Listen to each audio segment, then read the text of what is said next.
जब आप 84 लाख योनियों को पार कर जाते हैं तब आपको मानव का शरीर एक बार मिलता है। जैसे आप अपने घर में सारी सीढ़ियां चढ़ गए और छत में पहुंचने वाले हैं, तभी आखिरी सीढ़ी से आप फिसल गए, और जब फिसले तो कहां आ गए? सीधा नीचे। फिर पहली सीढ़ी में आकर खड़े हो गए। 10वीं आप पढ़ रहे हैं, आपने एग्जाम के टाइम लापरवाही की और आप फेल हो गए, और जब फेल हुए तो कहां आकर खड़े हो गए? वही पाठ 1। बोलो हाँ, बस यही है। 84 लाख योनियां हैं। आप लोग कुत्ता, बिल्ली, मकड़ी, मक्खी, मच्छर, ये सारी पेड़ पौधा, जलचर, थलचर, नभचर, सारी योनियों को आप पार करते हुए मनुष्य का तन पाए हो। अब इस मनुष्य के शरीर से यदि आपने गलत काम किया तो आप गिरोगे, तो कहां गिरोगे? फिर नाली का कीड़ा बनोगे। 84 लाख योनियों में पहली योनि है नाली का कीड़ा, और आखिरी योनि है गाय। बोलो हाँ, पहली योनि क्या है? बोलो मेरी मां। जो व्यक्ति पापी होता है, पाप करेगा, उसे क्या बनना पड़ेगा? 84 लाख योनियों में यदि आप गिर गए, मानव शरीर पाए हो, या तो अच्छे कर्म करके पार हो जाओ, या बुरे कर्म करोगे फिर फेल हो जाओगे, गिर जाओगे। फिर वही 84 लाख योनियां पार करोगे, फिर जाके मनुष्य का तन मिलेगा। ये शरीर जो है, जैसे 10वीं क्लास में बच्चे की सप्लीमेंट्री आ गई। सप्लीमेंट्री का मतलब क्या होता? आप लोग सप्लीमेंट्री समझते हो ना? क्या मतलब होता है? ना तो वो बच्चा पास हुआ ना ही फेल, बीच में लटका है। अब उसे एक मौका और दिया जाएगा। जिस विषय में फेल हुआ है उस विषय को फिर एक बार उसे एग्जाम लिया जाएगा। अब यदि वो पास हो गया तब तो वो पास माना जाएगा, और अब यदि लापरवाही किया, फेल हुआ, तो उसी तरह ये मानव शरीर जो है ना, ये सप्लीमेंट्री है। ना तो अभी आप पास हुए, ना तो अभी आप फेल हुए। अब इस मानव शरीर को पाकर जो कर्म करोगे, वो कर्म ये डिसाइड करेंगे कि आपकी सदगति होनी चाहिए या आपकी दुर्गति होनी चाहिए। समझ रहे हैं? एग्जाम के टाइम 3 घंटे फिर मिलेंगे सप्लीमेंट्री का एग्जाम देने। वो 3 घंटे या तो आप अच्छा लिख के पास हो जाओ, या अब भी लापरवाही करके फिर वहीं के वहीं रहो। ये मानव शरीर एक मौका है। मैया, मेरी मां, काहे खड़े हो भैया? पीले भैया, कथा सुनने आए हो कि टाइम पास करने? सुन लो, कथा सुनना है तो जल्दी ध्यान लगा लो। टाइम पास करने आए हो तो घूमो फिरो, खाओ पियो, मौज करो। यहां क्या कर रहे हो? सावधान हो तो कथा सुनो, असावधान हो तो संसार का भ्रमण करो। शांत रहो बस। मैया चुप रहो, मेरी मां, शांति से सुन लो। तो ये मानव शरीर क्या है? सप्लीमेंट्री की तरह। अच्छे कर्म करोगे तो पार हो जाओगे, कर्म अब बिगड़ गए तो 84 लाख योनियों में फिर चक्कर लगाओगे। इसलिए कहता हूं, बड़े भाग्य मानुष तन पावा, सुर दुर्लभ सदग्रंथनि गावा। बड़े भाग्य से मिला है मानव शरीर। मानव तन अनमोल रे, इस माटी में ना घोल रे। अब तो मिला है फिर न मिलेगा, कभी नहीं कभी नहीं कभी। मतलब का संसार है, इसका नहीं एतबार है। संभल संभल कर कदम रखो रे भैया, भूल नहीं अंगार है। तौल सके तो तौल रे, तौल लो अपने जीवन को। मानव शरीर को एक पलड़े में रखो और 84 लाख योनियों के जीव जंतुओं को दूसरे पलड़े में रखो। बताओ, ईश्वर की सबसे अच्छी रचना क्या है? ईश्वर ने 84 लाख प्रकार की चीजें बनाई है ना? पशु बनाए, पक्षी बनाए, उड़ने वाले बनाए, रेंगने वाले बनाए, पानी में तैरने वाले बनाए। परमात्मा ने पेड़ बनाए, पौधा बनाए, फूल बनाए, डाली बनाई, कलियां बनाई, सब कुछ बनाया। लेकिन जब ईश्वर ने मनुष्य बनाया तब भगवान भी संतुष्ट हुए अपनी रचना से कि ये बहुत अच्छा है।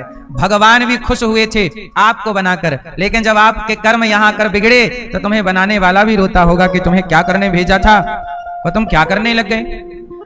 तुम्हें निंदा करने वाला ईश्वर ने तो नहीं बनाया था, चुगली करने वाला तो नहीं बनाया था, तुम्हें बनाया था सबका भला करने वाला। जाओ बच्चा, सबका भला करो, जाओ सत्य बोलना, जाओ अच्छी राह पर चलना। पर आप यहां आकर क्या करने लग गए? रास्ता भटक गए। और जो व्यक्ति रास्ता भटक जाता है फिर वो कष्ट पाता है। हम दोष देते हैं ईश्वर को। चलो एक छोटी सी कहानी सुनते हैं, फिर आपसे पूछेंगे कि उसका मतलब क्या है और सार क्या निकला। एक राजा था। मैया सभी भक्तों को दीपावली की बहुत बहुत शुभकामनाएं। आए हुए सभी भक्तों को राधे राधे, जय श्री कृष्णा, जय गौरी गोपाल। कैसे हैं आप लोग? आप सब सुखी रहें, प्रसन्न रहें, यही भगवान से मंगल कामना है। हमारे यजमान जी ने परीक्षित बन के इतना अच्छा कार्य किया है कि कार्तिक के माह में सबको भागवत सुनवाई है। हमारे भैया श्री महाबली यादव जी और श्रीमती इंद्रावती यादव जी, आपकी 3 बेटियां हैं और तीनों बेटियां सपरिवार यहाँ पधारी हैं। अनीता जी, रविशंकर यादव जी, तीनों बेटियां आई हैं ना। और मनीषा जी, विचेंद्र यादव जी, अंजू और अजय यादव जी। स्वर्गीय पिता माता प्रसाद यादव जी की पुण्य स्मृति में आप विष्णुनगर चैम्बूर मुंबई से आप आए हैं। स्वर्गीय श्री बलय जी, बलराजी, स्वर्गीय श्री बलराजी यादव, ये आपके कौन हैं? आपकी माँ। तो आपके माता पिता ने निश्चित कोई पुण्य किया होगा, जिस पुण्य के बल पर आप भगवान की पावन कथा सुन रहे हैं। सुनो, देखो 84 लाख योनियां हैं और इन 84 लाख योनियों में किस तरह से व्यक्ति काम करता है और दोष किसे लगाता है। एक छोटी सी कहानी सुनो, पूरी बात समझ जाओगे। एक राजा थे। उन राजा ने, बहुत ध्यान से सुनना, कितने लोग सुन रहे हैं ध्यान से? ओ पीली मैया, ओ पीली मैया, जा रही हो मेरी माँ गुलाबी मैया? जाओ, टाटा, जल्दी जाओ मेरी माँ, जा रही हो, वहीं वहीं हिल रही हो, जल्दी जाओ, दूसरे लोग सुने आराम से, तुम तो सुन नहीं रही हो कथा।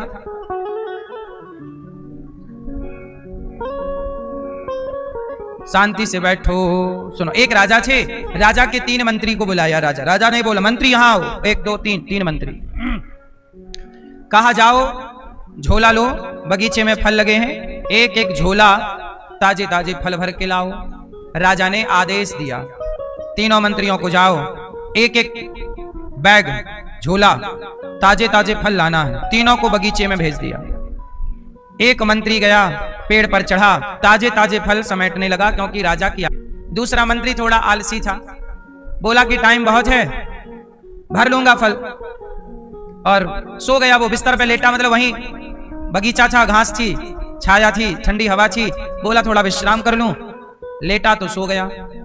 तीसरा, बगीचे का जो माली था, जो बगीचे का रख रखाव करता था, तीसरा मंत्री उस माली से बोला कि बगीचा में कितने पेड़ हैं, कितना फल होता है, कौन खरीदता है, कौन बेचता है, कौन हिसाब किताब करता है।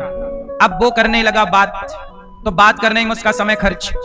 दूसरा सो गया, सोने में समय खर्च। और तीसरा पेड़ पर चढ़कर समेट रहा है ताजा ताजा फल। तब तक क्या हुआ, राजा ने तीनों मंत्रियों को आदेश दिया, आ जाओ, चलो, काम पूरा हो गया। अब जब तीनों को आदेश मिला कि चलो वापस, इतना ही टाइम था आपके पास, चलो। और जैसे ही सूचना आई कि वापस राजा साहब बुला रहे, तो जिसने ताजे ताजे समेटे, ताजे ताजे भर रहा था चढ़कर, वो तो बोला चलो, भर गया मेरा बैग। लेकिन जो सो रहा था उसका बैग तो खाली था। अब वो बोला क्या करें, तो जो नीचे बिखरे हुए थे वही जल्दी जल्दी भर लिया बैग में, नीचे थोड़ा माटी पत्थर, ऊपर फल। और जो पंचायत में लगा था बाहर, वो तो उसे जो अब सड़े सड़े रह गए, क्योंकि ताजे ताजे तो पेड़ पे चढ़ के ले लिया उसने। जो फिर भी ठीक ठाक थे वो सोने वाले ने, और जो पंचायती था वो, उसके हाथ तो बिल्कुल सड़े पचे आए। राजा ने तीनों को बुलाया, चलो आओ। तीनों का झोला तैयार। राजा साहब ने कहा कि तुमने झोले में फल भर लिए? हाँ साहब भर लिए। अब बताओ करना क्या है। राजा साहब ने कहा कि इन तीनों मंत्रियों को जेल में डाल दो, अलग अलग अलग अलग, और खाने को वही देना जो इन्होंने इस झोले में भरा है। तीनों मंत्रियों को अलग अलग जेल में डाल दिया। अब जो मंत्री पेड़ पर चढ़ के ताजे ताजे फल समेट रहा था, उसका तो कुछ नहीं बिगड़ा, क्योंकि उसने 2 सवेरे खाए 2 शाम को खाए, बढ़िया खुश, झोले में उसने ज्यादा फल भर लिए। अब जो सो गया था, उसके झोले में पुराने फल थे गिरे हुए, कोई 2-4 दिन पहले गिरा था, वो सड़ रहे थे। अब वो कुछ सड़े फल खाया तो बीमार पड़ गया। और तीसरा तो वो जो पंचायती था, उसके पास तो सड़े सड़े 1-2 दिन चला, तीसरे दिन से भूखों मरने लगा और अंत में वह 10वें दिन मर ही गया। अब एक मंत्री मर गया, दूसरा मंत्री बीमार पड़ गया, चूंकि सड़े फल खाएगा तो बीमार, और जो तीसरा मंत्री था वो और स्वस्थ हो गया, क्योंकि ताजे ताजे फल खा रहा है, पकते जा रहे हैं, वो खाते जा रहा है। अब मुझे आप लोग ये बताओ कि एक मर गया, दूसरा बीमार है और तीसरा मस्त है, जेल के भीतर भी खुश है, हैप्पी है। अब आप लोग बताइए कि ये जो मर गया मंत्री, इसकी मौत का जिम्मेदार कौन है? और जो बीमार पड़ा, उसकी बीमारी का जिम्मेदार जोर से कौन? और जो तीसरा आराम कर रहा है 2 फल सवेरे 2 शाम को खाके, उसकी खुशी का, उसके सुख का जिम्मेदार कौन है? हाँ? कौन? वो स्वयं। क्या इन तीनों के दुख का या सुख का जिम्मेदार राजा है? भाई राजा ने तो सबको एक सा टाइम देके भेजा था, एक सा बैग देके भेजा था, एक से बगीचे में भेजा था, जाओ लाओ समेट के फल। अब सुनो, वो राजा और वो मंत्री कोई और नहीं, आप सब वो मंत्री हैं और भगवान वो राजा है। संसार के बगीचे में आप लोग अच्छे अच्छे कर्मों का फल समेटने के लिए आए हैं। यहां पर परमात्मा ने आपको, भगवान रूपी राजा ने आपको यहां भेजा है कि जाओ आप लोग अच्छे अच्छे कर्म करने का, अच्छे अच्छे कर्मों का फल समेट करके लाओ। लेकिन यहां आकर के कुछ लोग अच्छे अच्छे कर्म कर रहे हैं, तो कुछ लोग पांव पसार के सो रहे हैं, सो करके समय व्यतीत कर रहे हैं, है ना, ये मैया सोई गई। और कुछ लोग पंचायत कर रहे हैं, कुछ लोग पंचायत प्रपंच करके, चुगली निंदा करके समय बर्बाद कर रहे हैं, कुछ लोग सो करके संसार के विषयों में समय बर्बाद कर रहे हैं। और जो व्यक्ति अपने समय का जिस तरह उपयोग करता है, क्योंकि आप अपने टाइम पर जो कमाओगे, अच्छा कमाओ या बुरा कमाओ, वो आपकी संपत्ति बन जाएगी और वही आपको मिलना है। यहां से जब आप लोग मरकर जाते हो, कुछ लोग सो करके संसार के विषयों में समय बर्बाद कर रहे हैं। और जो व्यक्ति अपने समय का जिस तरह उपयोग करता है, क्योंकि आप अपने टाइम पर जो कमाओगे, अच्छा कमाओ या बुरा कमाओ, वो आपकी संपत्ति बन जाएगी और वही आपको मिलना है। यहां से जब आप लोग मरकर जाते हो तो वहां कोई तुम्हारी दादी पकवान लेकर थोड़ी खड़ी रहती है। यहां जो तुमने किया होता है, अच्छा बुरा कर्म, वह कर्म ही तुम्हें वहां तुम्हारा इंतजार करता हुआ मिलता है। वहां तुम्हारी दादी इंतजार नहीं करती। जब मरोगे तब जो तुमने कर्म किए होंगे, अच्छे या बुरे, वही कर्म का फल तुम्हारा इंतजार कर रहा होगा। इसलिए कहता हूं, यह मानव शरीर जो मिला है, यह सोने के लिए नहीं। हाँ, जितनी जरूरत है उतना सोना चाहिए, 7 घंटा 8 घंटा की नींद बहुत है, बाकी समय जागो, उठ जाग मुसाफिर भोर भई, अब रैन कहां तू सोवत है, जो सोवत है वो खोवत है, जो जागत है वो। यदि पाना है तो जागो और प्रेम से अच्छे अच्छे कर्मों का चयन करो, समेटो। क्या समेटोगे? अच्छे कर्म के फल समेटो, कर्मों का फल। बात समझ में आई? क्योंकि यदि आपके कर्म बिगड़े और मानव शरीर से गलतियां हुई तो फिर 84 लाख योनियों में पड़ोगे, नाली का कीड़ा फिर बनना पड़ेगा आपको, फिर कुत्ता बनोगे, फिर बिल्ली बनोगे, और ये 84 भोग कर फिर मनुष्य बनोगे, और फिर वहां गलती कर गए फिर गिरोगे। ऐसे आप लोग करोड़ों बार गिर चुके हो। आप जितने लोग यहां बैठे हो, आप सब करोड़ों बार मनुष्य बन के फिर गिर चुके हो और अब फिर मनुष्य बन के बैठे हो। ये हम नहीं कह रहे हैं, कबीरदास जी कह रहे, सुनो, चलती चक्की देख कर, आगे बोलो आप, चलती चक्की देख कर दिया कबीरा रोय, 2 पाटन के बीच में साबुत बचाना कोई। क्या मतलब हुआ इसका? चलती चक्की देखकर कबीरदास जी रो रहे थे। क्या देखकर? चक्की को देखकर। कौन सी चक्की? जिंदगी की चक्की, जीवन और मरण की चक्की है। दो पहिया होते हैं चक्की में, एक पहिया जिंदगी का, जन्म का, एक पहिया मरण का। जन्म मरण के पहिए में ये जीवात्मा पिस रहा है। आप लोग जन्म लेते फिर मर जाते, जन्म लेते फिर मर जाते, जन्म लेते फिर मर जाते। ये करोड़ों बार आपके साथ हो गया। जैसे चक्की पे दाना डाला पिस गया, ऐसे आप पिस रहे हो। तो चलती चक्की देख कर दिया कबीरा रोए, दो पाटन के बीच में साबुत बचाना। सब लोग जन्म मृत्यु के चक्कर में पिस रहे। तब कबीरदास जी का एक मुंह बोला बेटा था धर्म का कमाल। कबीर जी का बेटा कौन? कमाल, धर्म का बेटा था। मुंह बोला। उस कमाल बेटे ने कहा पिताजी चलती चक्की चलने दे, सुनना ध्यान से, चलती चक्की चलने दे, पिस पिस आटा होए, कीले माही जो रहे